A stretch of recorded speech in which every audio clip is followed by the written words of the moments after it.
15 September 2025 খ্রিস্টাব্দ সোমবার সকাল 10 ঘটিকায় পুলিশ লাইন্স ড্রিল শেডে নারায়ণগঞ্জ জেলা পুলিশের মাসিক কল্যাণ সভা অনুষ্ঠিত হয়েছে। এ সময় জেলার বিভিন্ন ইউনিটের ইউনিট ইনচার্জগণ ও ফোর্স সামষ্টিক সমস্যা নিয়ে কথা বলেন।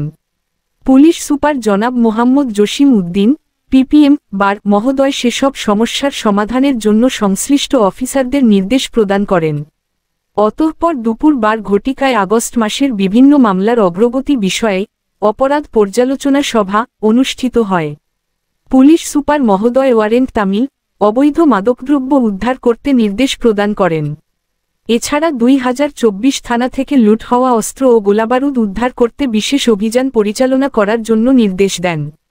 এ সময় পুলিশ সুপার মহোদয় জেলার শ্রেষ্ঠ ওয়ারেন্ট তামিলকারী অফিসার হিসেবে সোনারগাঁও থানায় কর্মরত এএসআই নি মোহাম্মদ আব্দুল রশিদ, শ্রেষ্ঠ মাদক উদ্ধারকারী অফিসার হিসেবে সোনারগাঁও থানায় কর্মরত এসআই নি শামরুল হোসেন, ডাকাতি মামলার মালামাল উদ্ধার ও আসামি গ্রেফতার করার জন্য বন্দর থানায় কর্মরত এসআই নি মোহাম্মদ শরীফ হোসেন, শ্রেষ্ঠ ট্রাফিক অফিসার হিসেবে ট্রাফিক শাখায় কর্মরত সার্জেন্ট আসাদুজ্জামান জুয়েল, উত্তম কাজের জন্য জেলা বিশেষ শাখায় কর্মরত এসআই নি ফরিদুল ইসলামগণদের পুরস্কৃত করেন।